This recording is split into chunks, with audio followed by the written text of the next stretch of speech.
नमस्कार, मी श्वेता. आपण पाहताय झी 24 तास आणि झी 24 तासच्याच हॅलो 24 तास या विशेष कार्यक्रमात आपल्या सगळ्यांचं मनापासून स्वागत आहे. आपण मागच्या एपिसोडमध्ये पाहिलं होतं की कशा पद्धतीनं गुरुग्रहाचा प्रभाव हा आपल्या प्रत्येकाच्या आयुष्यामध्ये असतो आणि कुंडलीमधला गुरुग्रह हा अतिशय महत्त्वाचं स्थान सुद्धा दर्शवतो. आता याच गुरुग्रहाविषयी आपण पुन्हा एकदा चर्चा करणार आहोत आणि आपल्याला मार्गदर्शन करण्यासाठी आज आपल्यासोबत आहेत सुप्रसिद्ध राजज्योतिषांत्रिक श्री माधव गुरुजी. चला आपण सगळ्यात आधी त्यांचं कार्यक्रमात स्वागत करूयात. नमस्कार गुरुजी, आपलं स्वागत आहे. साईराम. आदेश. तुमच्या मनात सुद्धा या गुरुग्रहाच्या प्रभावाविषयी अनेक प्रश्न असतीलच. आपण हे सगळे प्रश्न घेणार आहोतच, मात्र त्याआधी मी गुरुजींची पुन्हा एकदा आपल्याला ओळख करून देऊ इच्छिते. प्रतिभा ॲस्ट्रॉलॉजी रिसर्च सेंटर ही वैज्ञानिक दृष्टिकोनातून ज्योतिषशास्त्रांचं मार्गदर्शन करणारी संस्था आहे. ॲडव्होकेट श्री माधव गुरुजी या संस्थेचे संस्थापक आहेत. श्री माधव गुरुजी यांनी शुक्राचार्य ॲस्ट्रॉलॉजी सेंटर दिल्लीमार्फत ज्योतिषशास्त्रांचा विविध शाखांचा तब्बल 16 वर्षांचा अभ्यासक्रम पूर्ण करून राजज्योतिषांत्रिक ही पदवी संपादित केलेली आहे. गेल्या 19 वर्षांपासून प्रतिभा ॲस्ट्रॉलॉजीच्या माध्यमातून श्री माधव गुरुजी यांनी हजारो कुटुंबांना मार्गदर्शन सुद्धा केलंय. श्री माधव गुरुजी यांना ज्योतिष विद्याशास्त्रांची 7 पिढ्यांची म्हणजे 350 वर्षांची परंपरा लाभलेली आहे. सूक्ष्म रीडिंग, कुंडली मार्गदर्शन, वास्तुदोष निवारण, प्रश्न कुंडली, पंचयाग, महालय श्राद्धाच्या विविध सेवांसोबतच आध्यात्मिक साधनेसहित धार्मिक यात्रा सुद्धा प्रतिभा ॲस्ट्रॉलॉजीच्या माध्यमातून आयोजित सुद्धा केल्या जातात. जसं की चारधाम यात्रा, नर्मदा परिक्रमा, तिरुपती कोल्हापूर यात्रा, हंपी यात्रा, पंढरपूर यात्रा, गिरनार यात्रा, कैलास मानसरोवर अशा यात्रा वर्षभरामध्ये नियोजित केल्या जातात. आणि विशेष म्हणजे स्वतः ॲडव्होकेट श्री माधव गुरुजी या सर्व यात्रांमध्ये देवदर्शनासोबतच सर्व आवश्यक आध्यात्मिक विधी सुद्धा सगळ्या यजमानांकडून करवून घेतात, जेणेकरून त्यांच्या आयुष्यातील अडचणींवर ते सहजपणे मात करू शकतील आणि सुखाचा मार्ग सुद्धा त्यांच्या आयुष्यातील हा मोकळा होऊ शकतो. पनवेल या सेंटरवर सोमवार, मंगळवार आणि शुक्रवार या दिवशी, तर शनिवारी दादर आणि रविवारी पुणे इथं आपण श्री माधव गुरुजी यांना भेटू सुद्धा शकता. गुरुजींचं शिक्षण क्षेत्रात सुद्धा मोठं योगदान आहे. बाबा इंटरनॅशनल नावाची त्यांची स्वतःची CBSE स्कूल कर्जत इथं आहे. श्री माधव गुरुजी यांची एक विशेष ओळख सुद्धा मला आपल्याला करून द्यायची, ते म्हणजे ते आता नर्मदा तटवासी आहेत. ओंकारेश्वरला माधव स्पर्श शक्तीपीठ प्रतिष्ठान नावाचा त्यांचा स्वतःचा आश्रम आहे. अध्यात्माचा प्रसार आणि प्रचार करण्याचा त्यांचा हेतू आहे. तसंच सुनीता उल्हास गोरक्षणी या गोशाळेच्या माध्यमातून गोमातेच्या सेवेसोबतच गोरक्षणासाठी सुद्धा माधव स्पर्श आश्रमामध्ये अविरत काम सुरू असतं.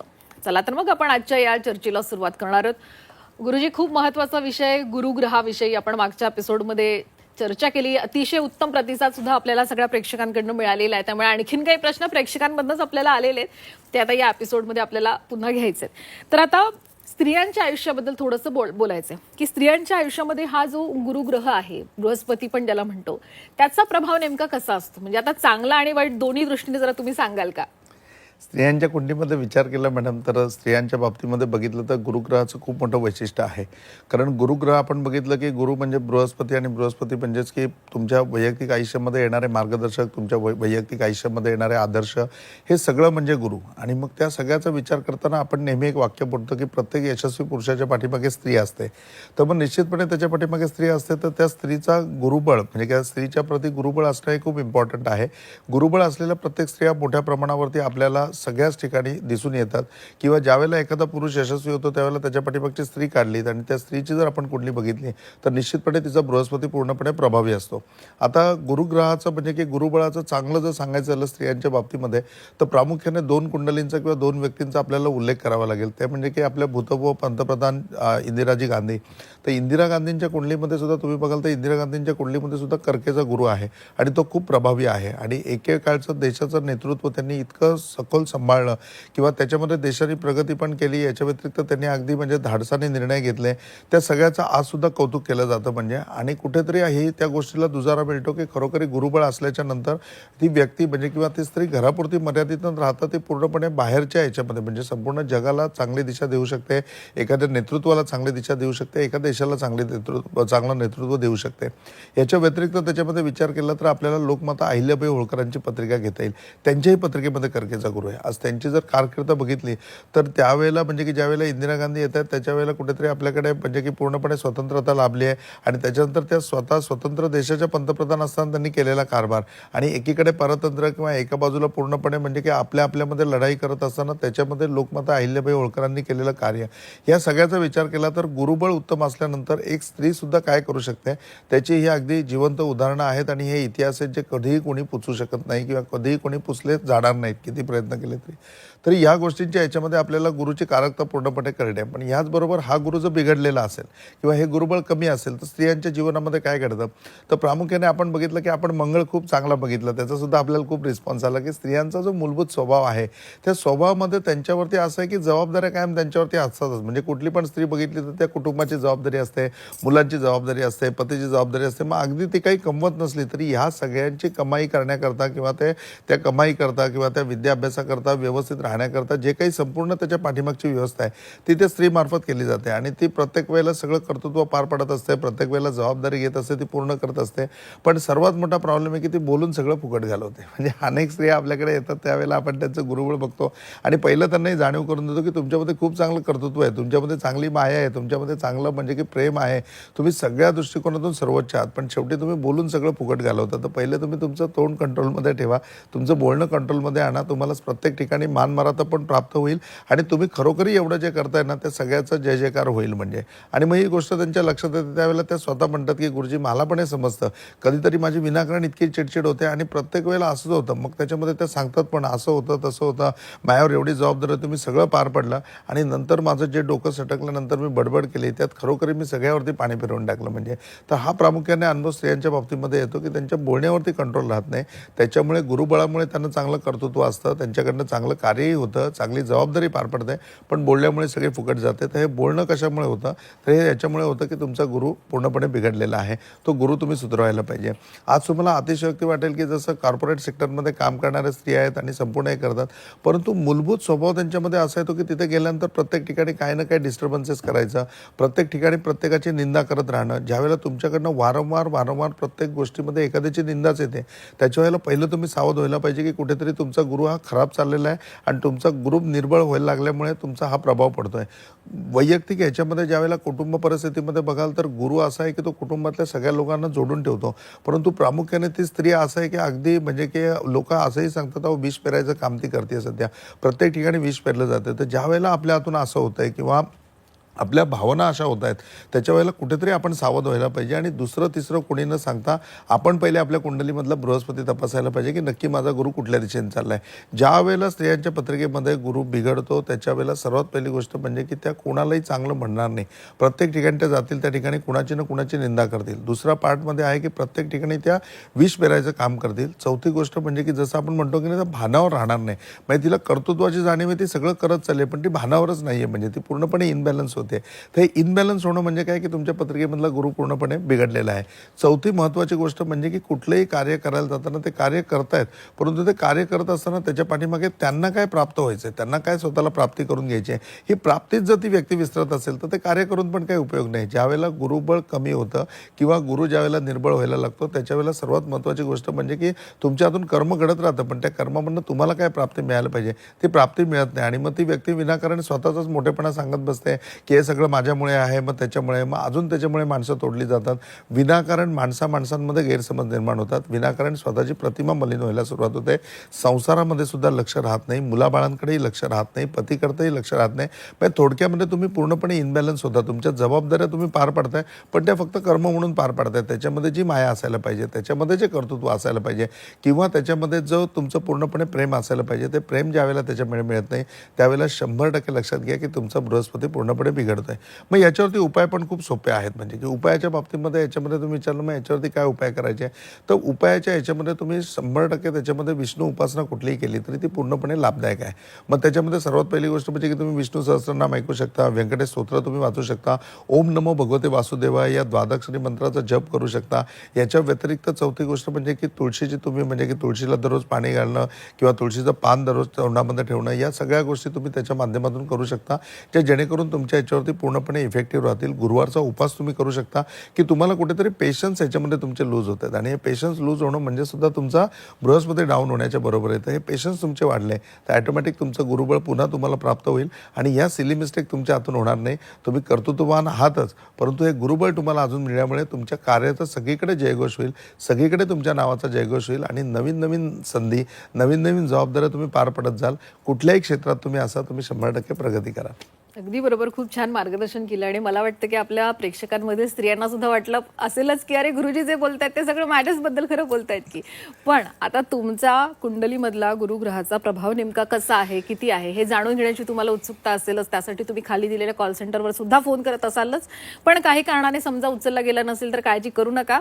या कॉल सेंटरमध्ये तुम्हाला पुन्हा एकदा कॉल केला जाईल आणि गुरुजींची भेटण्यासाठीची वेळ सुद्धा तुम्हाला दिली जाईल. तर गुरुजी, आता एवढं सगळं ऐकल्यावर प्रत्येकाला वाटलं असेल की हे सदैव बृहस्पतीचं बळ माझ्या पाठीमागे असायलाच पाहिजे, माझ्या कुंडलीत असायलाच पाहिजे. मग यासाठी आता काय उपाय आहेत का ॲस्ट्रॉलॉजीमध्ये? तुम्ही म्हणजे अगोदर एक शब्द खूप चांगला वापरला तो म्हणजे की ऐकल्यानंतर प्रत्येकाला वाटत असेल की हे माझ्याकरताच आहे, परंतु हा प्रश्न मात्र सगळ्यांकरता आहे म्हणजे. आणि लाईफमध्ये म्हणजे प्रत्येकाच्या हातून चुका या होत राहणार, आपण काय देव नाही आहे म्हणजे. पण ते रेक्टिफिकेशन ऑफ एरर, त्या चुकांची दुरुस्ती खूप महत्त्वाची आहे आणि दुरुस्ती करणं म्हणजेच गुरुबळ वाढवण्याच्या बरोबर आहे. आता सदैव गुरुबळ चांगलं राहावं याच्याकरता काय करायला पाहिजे, तर ह्या प्रश्नाचं उत्तर देताना म्हणजे की मला स्वतःला खरोखरी खूप भरून येत आहे. कारण ज्यावेळेला अंगीसार नावाचे ऋषी आहेत, म्हणजे की ज्या अंगीसार नावाच्या ऋषींचा जो पुत्र आहे ते स्वतः गुरुग्रह आहेत, म्हणजे की बृहस्पती हा तिसरा कुंड नसून अंगीसाराचा तो म्हणजे की पुत्र आहे. आणि अंगीसार गोत्रच गुरुनी पुढे धारण केलेलं आहे. फक्त त्याच्यामध्ये इतकी पूर्णपणे क्रांती आहे किंवा इतकं बळ आहे किंवा त्याच्याकडे इतकं ज्ञान आहे की देवांनी सुद्धा त्यांना आपलं गुरु मानलं, म्हणजे देवांनी त्यांना त्यांचं गुरु केलं. जेवढे ऋषी मुनी आणि म्हणजे की महामुनी आहेत, त्या महामुनी, ऋषी आणि मुनी या तिन्ही संप्रदायांनी त्यांना पूर्णपणे काय केलं तर त्यांना गुरु मानलं. म्हणजे त्यांचा मंत्रच असा येतो की देवानामच्या गुरुनामच्या देवानामच्या गुरुनामच्या गुरुनामचं समितम बुद्धिभूषण त्रिलोकेशम तम नमामि बृहस्पती. हा त्यांचा जप येतो पूर्णपणे की याच्यामध्ये गुरु हा सगळीकडे वंदनीय आहे म्हणजे. आणि त्या स्वरूपामध्ये त्यांना प्राप्त होण्याकरता विष्णूंचे एकमेव द्वितीय असे आशीर्वाद त्यांना प्राप्त आहेत म्हणजे. तो विष्णूचे आशीर्वाद प्राप्त असल्यामुळे गुरु कंटिन्युअस जे आहेत की त्यांच्यावरती प्रभाव जो आहे तो विष्णूचा आहे. तर सदैव गुरुबळ तुम्हाला अबाधित ठेवायचं असेल तर त्याच्यामध्ये सर्वात महत्त्वाची गोष्ट कुठली असेल तर सर्वात महत्त्वाची गोष्ट म्हणजे की तुम्ही विष्णू उपासक बना, तुम्ही विष्णूची साधना करा. विष्णूची साधना तुम्हाला पूर्णपणे लाभदायक ठरेल.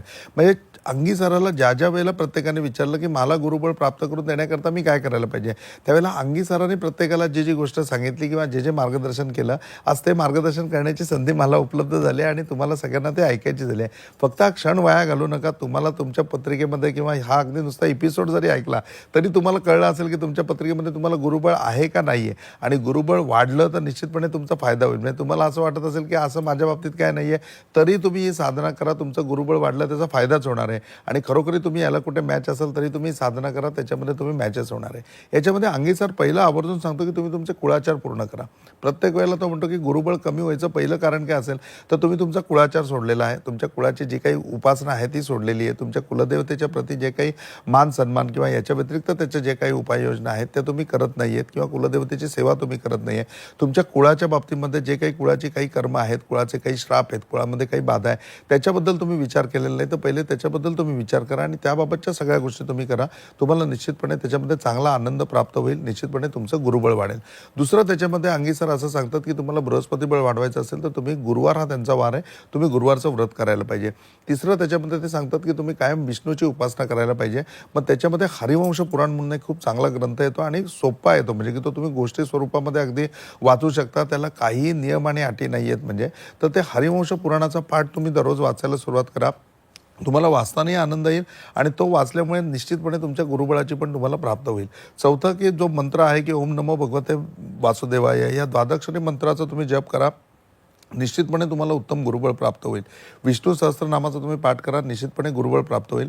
दर पौर्णिमेला सत्यनारायणाची पूजा घरच्या घरी का होईना चालू करा, तुम्हाला निश्चितपणे बृहस्पतीच्या बळाची प्राप्त होईल. आणि या सगळ्यामधनं तुम्ही करत स्वतःचे कुळाचार आणि कुलदेवतेची उपासना या सगळ्या माध्यमामध्ये तुम्ही ज्यावेळेला निश्चितपणे तुम्हाला सदैव चांगलं गुरुबळ लाभेल. जिथे तुम्ही जाल त्या ठिकाणी प्रत्येक ठिकाणी तुम्ही वंदनीय असाल, जिथे तुम्ही जाल तिथे तुमचं खरंच ऐकलं जाईल आणि तुम्हाला यथायोग्य जे सहकार्य आहे ते प्रत्येक ठिकाणी तुम्हाला प्राप्त होईल. अगदी खूप छान सांगितलं. आता कुळाचाराचा उल्लेख तुम्ही इथे केलात, पण बऱ्याचदा असं होतं ना की आपल्या कुळाला काही श्राप असतात, दोष असतात, पण मग याचं निवारण कसं करायचं, ॲस्ट्रॉलॉजीमध्ये काही मार्गदर्शन आहे का? ॲस्ट्रॉलॉजीमध्ये खूप चांगलं मार्गदर्शन आहे आणि हा प्रश्न म्हणजे की कुळाचाराचा आपलं बोलण्यामध्ये तुम्ही तो प्रश्न विचारला हा खूप चांगला आहे. म्हणजे की आत्ताच्या याच्यामध्ये तुम्ही बघाल तर आपल्या याच्यामध्ये प्रत्येकाला असं वाटतं की धर्मो रक्षते रक्षता ऐकल्यानंतर प्रत्येकाला असं वाटतं की खरोखर मी धर्माकरता काहीतरी करायला पाहिजे, तेव्हा हा धर्म माझं रक्षण करेल.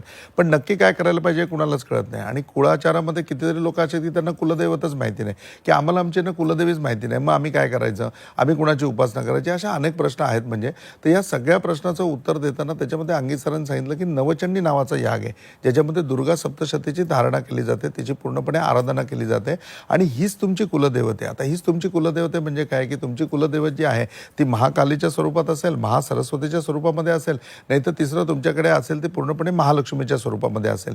या स्वरूपामधलीच कुठली देवी तुमची कुलदेवता आहे. म्हणजे मग त्या कुलदेवतेच्या प्रती तुमचे पूर्णपणे जे काही कुळाचार होत नसतील, तुम्हाला माहिती नसतील, तुम्हाला कुलदैवतही माहिती नसेल किंवा तुम्हाला रूढी परंपरेने तुमच्याकडे काय रीतिरिवाज आहेत तेही माहिती नाही. आता म्हणजे अक्षय तृतीया आता होऊन गेली, तर अक्षय तृतीयेच्या याच्यामध्ये सुद्धा तळी भरायचा कार्यक्रम असतो. म्हणजे जी तळी भरली गेली पाहिजे 3:30 मुहूर्तावरती, परंतु ती भरली जात नाही. काही ठिकाणी बोडण केलं जातं परंतु ते केलं जात नाही. लग्न झाल्यानंतर गोंधळ घातला तो पण तो जात नाही. अशा अनेक विधी आपल्यामध्ये आहेत, अनेक संस्कार, अनेक परंपरा आपल्यामध्ये आहेत. ते आपल्याच्याने होत नसतील तर निश्चितपणे कुळाचे दोष निर्माण होतात. आणि ते जाण्याकरता अंगी सरांनी अगदी प्रभुत्व आणून सांगितलं की तुम्ही याच्यामध्ये सहस्त्रचंडी याग करा. आता सहस्त्रचंडी याग म्हणजे वेगळा कुठला नाही, तर हा नवचंडी याग आहे, तो सहस्त्र वेळा करा, म्हणजे 1000 वेळा करा. आता 1000 वेळा करायचं म्हणजे याच्यामध्ये दुर्गा सप्तशतीचे पाठ येतात, जे 1000 पाठाचं पूर्णपणे पठण होतं. याच्या व्यतिरिक्त त्याच्यामध्ये 1000 पाठांचं पूर्णपणे हवन केलं जातं. त्यावेळेला तो सहस्त्रचंडी याग संपन्न होतो. परत याच्यामध्ये दुसरं एवढंच नुसतं नाही आहे, तर याच्यामध्ये महत्त्वाची गोष्ट जी आहे की तुमच्या कुळाचाराबरोबर काही दोष तुम्हाला अन्नाचे लागलेले असतात.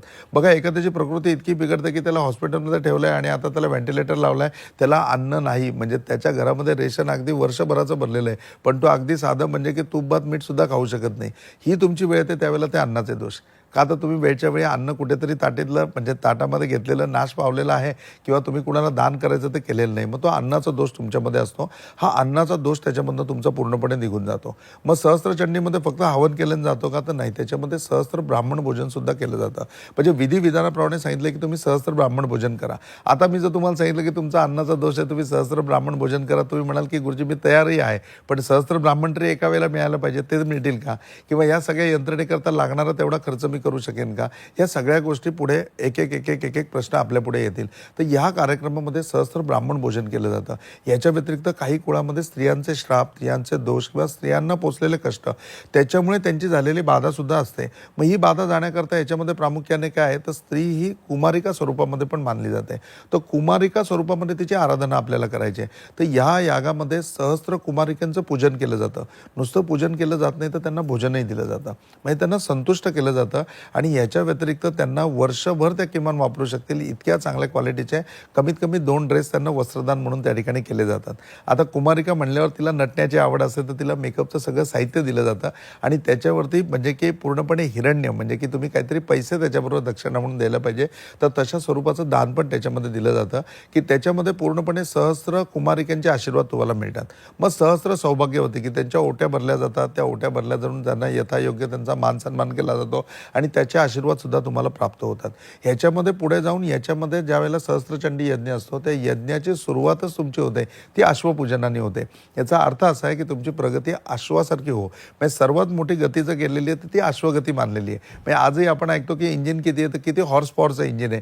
म्हणजे हॉर्स पॉवर त्याच्यामध्ये शब्द प्रॉपरली वापरला जातो का, तर घोड्याची शक्ती ही इम्पॉर्टंट आहे, अश्वाची शक्ती ही प्रतीक धरलेलं आहे. तर त्या अश्वाच्या म्हणजे की धावण्याप्रमाणे जसं आपण म्हणतो काय घोडदौड चालू आहे, तर तशी तुमची यशाची घोडदौड चालावी याच्याकरता सहस्त्रचंडी यागाचं नियोजन केलं जातं. याच्यामध्ये प्रामुख्याने गोदानाचा संकल्प केला जातो. म्हणजे की कुठल्याही प्रकारचे तुमचे पित्र असतील की त्यांचे दिवस कार्य झाले नसतील, मरताना त्यांना काही यातना झाल्या असतील आणि त्यांचा जीव कशामध्ये अडकला असेल म्हणून आता ते गेले तरीही त्यांना गती मिळत नाहीये किंवा त्यांना गती मिळाले पण इथले त्यांचे क्लेश जे आहेत त्या क्लेशाला कुठेतरी त्यांनी तुम्हाला जबाबदार धरलंय, तर त्यांच्या अशा प्रकारचे क्लेश तुमच्या मागे संपण्याकरता शास्त्रशुद्ध गोदान त्याच्यामध्ये सांगितलेलं आहे की तुम्ही गाईचं दान करा.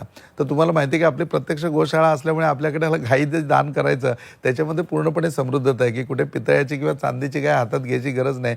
तर तुम्हाला प्रॉपरली त्याच्यामध्ये खरीखुरी गाय त्या ठिकाणी दान करता येते आणि गाईला चारा जरी घातला त्याच्यामध्ये की पुरणपोळीचा आपण त्याच्यामध्ये गाईला आहार देतो, तर ती पुरणपोळी खायला घातली, तिच्या जिभेचा स्पर्श हाताला झाला तरी त्याच्यामध्ये पूर्णपणे समृद्धता लाभते. तर अशा या सगळ्याचा विचार करून अंगीसार ऋषी सांगतात की तुम्हाला ज्यावेळेला सदैव गुरुबळ पाहिजे किंवा तुमचा कुळाचार आणि बाकी सगळ्या गोष्टी तुमच्या पूर्ण होत नसतील तर या दोषामुळे कुठेतरी तुमच्या जीवनामध्ये काही विघ्न येत आहेत, तुम्हाला गुरुबळ लाभत नाही, तुमच्या जीवनामध्ये अडचणी निर्माण होत आहेत. ह्याच्यावरती सर्वात सोपा उपाय तो सहस्त्रचंडी याग.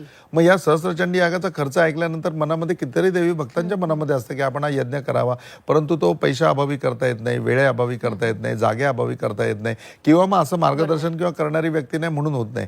तर या सगळ्याची सांगड घालण्याकरता वैशाख शुद्ध प्रतिपदा म्हणजे 18 एप्रिल ते 28 एप्रिल आपण मध्य प्रदेशमध्ये प्रॉपरली नर्मदाच्या किनाऱ्यावरती म्हणजे ओंकारेश्वर क्षेत्रामध्ये आणि नर्मदा तटी या यज्ञाचं आयोजन केलेलं आहे. तुम्ही अगदी कुठल्याही प्रकारे या यज्ञामध्ये सामील होऊ शकता. तुम्ही एक यज्ञाचा जरी संकल्प केलात तरी पुण्य तुम्हाला 1000चं मिळणार आहे. तुम्ही अगदी एकाला जरी जेवण वाढलं तरी 1000 ब्राह्मण भोजनाचं पुण्य मिळणार आहे, 1000 कुमारिकांचे आशीर्वाद मिळणार आहे, 1000 सौभाग्यवतींचे आशीर्वाद मिळणार आहे. आणि हे ज्या वेळेला आशीर्वाद तुमच्या पाठीशी होतील त्याच्या वेळेला तुमच्या कुळाचे दोष, कुळाचे श्राप, कुळामध्ये असलेली बाधा ही तर पूर्णपणे नष्ट होईलच, पण तुमची दैदिप्यमान प्रगती होईल, तुम्हाला सदैव उत्तम गुरुबळ लाभेल. अगदी खऱ्या अर्थाने खूप छान मार्गदर्शन केलं. वेळ कमी पडला म्हणून खरं आटोपतं घ्यावं लागतंय, पण खरंच तुम्ही इथे आलात, मनापासून आभार. साईनाथ आप सबकी भली करे, गुरु गोरक्षनाथ आप सबकी भली करे, आप सबका जीवन मंगलमय हो. ओम साईराम. यानंतर या विशेष कार्यक्रमात आपण इथेच थांबतोय. कुठेही जाऊ नका, पाहत राहा झी 24 तास.